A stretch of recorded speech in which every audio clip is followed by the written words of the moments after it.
What's up, everybody? It is Roche Ball, and welcome back to my channel. Hi, you guys, and as everybody know, I stay rolling my eyes.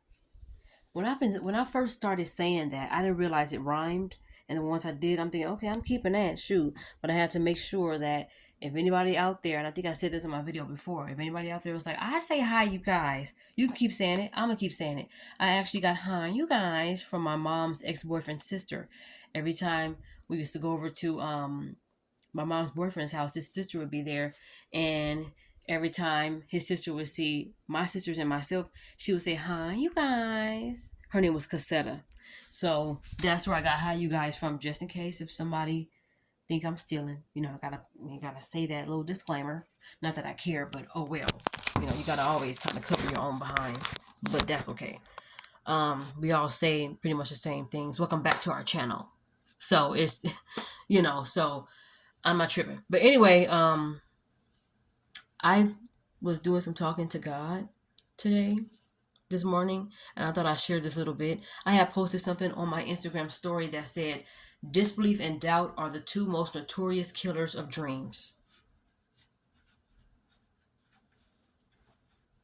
And listening to other people that makes you doubt and makes you unsure and uncertain of what you want, that you believe that you was going to get, you might as well be the killer too of your own dreams. It's bad enough there is disbelief. It's bad enough that there is doubt, but we don't need nobody else coming in saying that, you sure you want that? You know, I heard people say before, you need people around you that's going to say, that's all you want? That's it? That's all you want to ask? That's it? You need people around you like that. Not people that's like, I don't know if you should ask for that. Because they're doubters. They're disbelievers. And they will make you into one if you fall into that.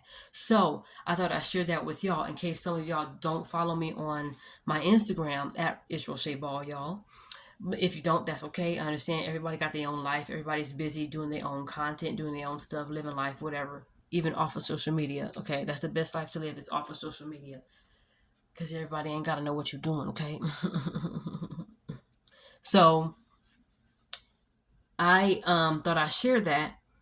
And then while I'm thinking about that, I'm like, I don't want to ask God for plan B either.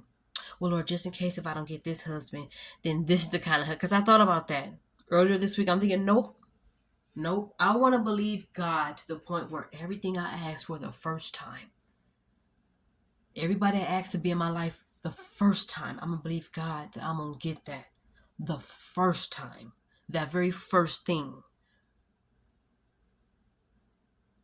Yes, he knows what we're in need of before we even ask, but just the simple fact that he gave us a voice to still talk to him, I think that's better than that's great.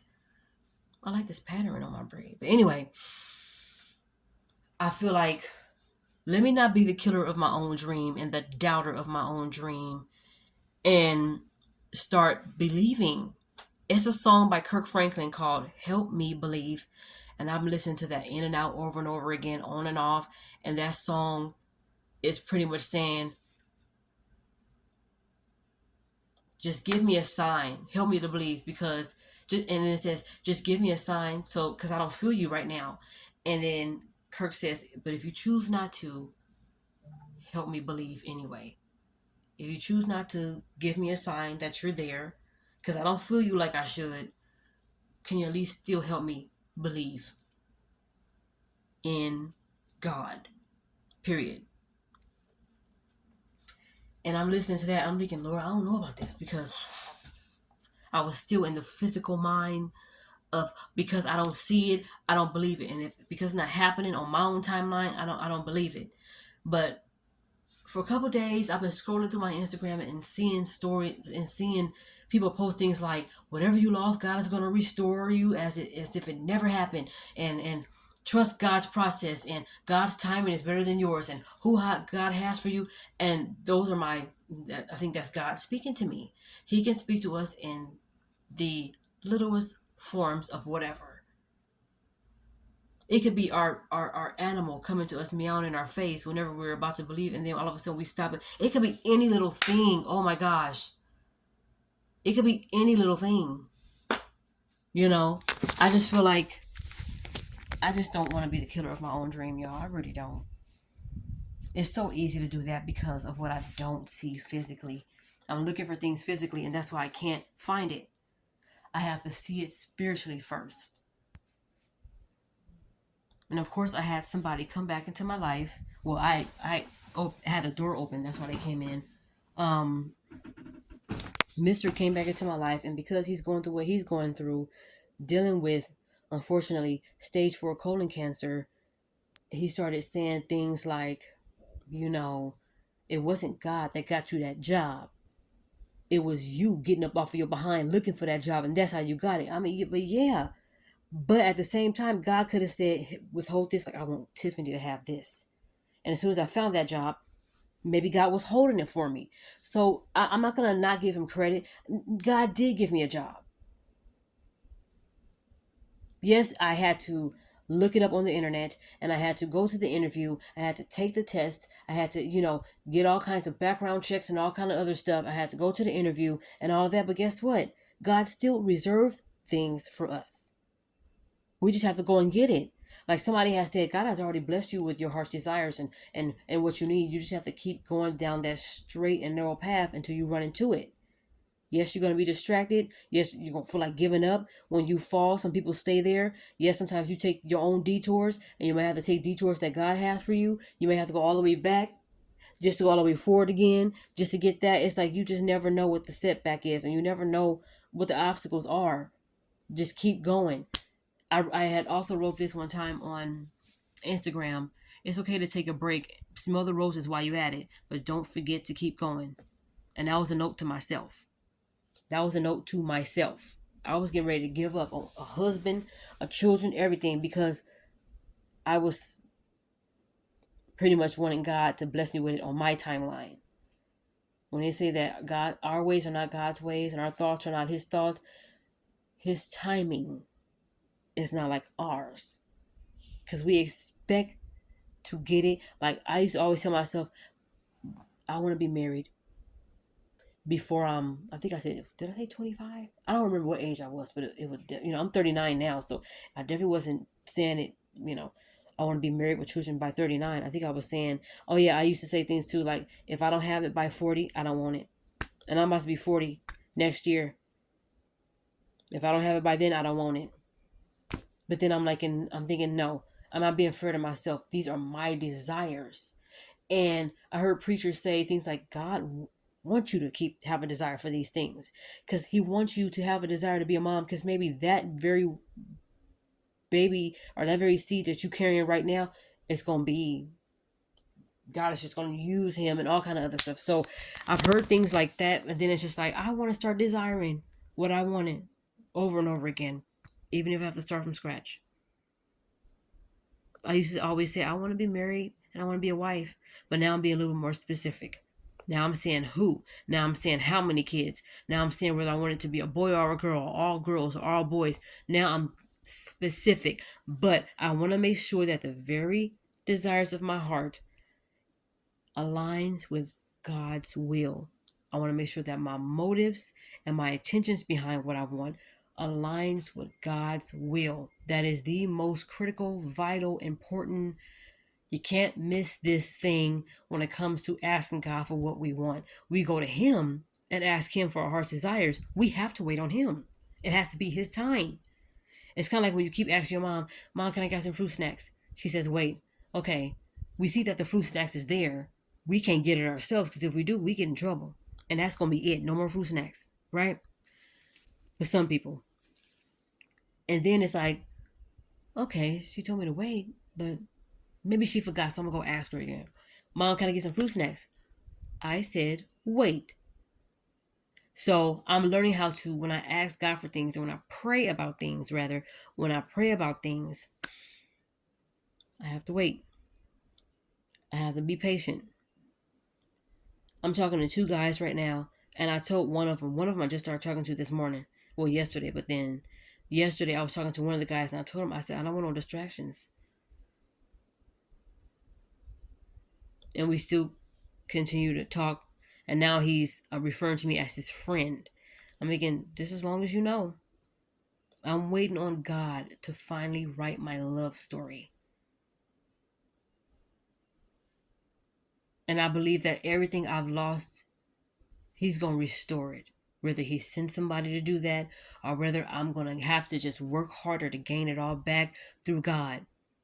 I don't want to depend on nobody to get stuff. I'm not even going to depend on God to get a Kiwi replacement because I miss my cat like I don't know what, y'all. If I keep thinking about her, I still will cry over her to this day. And it's been over a year since I had to give her up. Now, she didn't die, but, and I think I would have felt better if she kind of did, because I would have liked it and I probably would have still cried, but at least in the back of my mind, I know where she is. She's in cat heaven and she's being taken care of by the Almighty, by the Most High. She's being taken care of by God. In my mind, there's a special place for animals in heaven, and it's in heaven. And there's like an animal farm or something that's right there for all the animals. That's what I think. I don't know why. I just have my own little what do you call it, fantasies about heaven, and not so much fantasy like it's fake. Because I don't think heaven is a fictitious place. It's not. And I even thought it's amazing how disbelievers who don't believe in God, they even say holy and they curse. But some of us as believers, can't even call him. We rather call our man, thank you to our man, or we rather call our homegirl when we're going through stuff. Me too. I was like, forget it. But now I'm starting to go to God more and more and more and more and more and more and more. If He's the author and the finisher of our fate, we have to go to Him. I want God to write my life story. Not just my love story, my life story. I couldn't even read Songs of Solomon in the Bible. That was it, Songs of Songs or something like that. That beautiful love story. I'm like, no, I'm not really ready to hear this yet. And even my mom was saying, write down what you want in a husband. I'm like, no, because I'm not there yet. I'm still dealing with this guy, and I've done so much damage, and God is not going to accept that. So I can't. I'm not worthy to ask for a husband right now. I don't deserve it, and I'm not getting one. And I wasn't pity partying myself, and I wasn't using reverse psychology. I literally thought, because of how many times I messed up, I was not going to get no husband. Because many times I did it myself, even after Mr. Jumped back on that dating website and started dating a little bit again. And I'm thinking, I'm really messed up this time. Now, and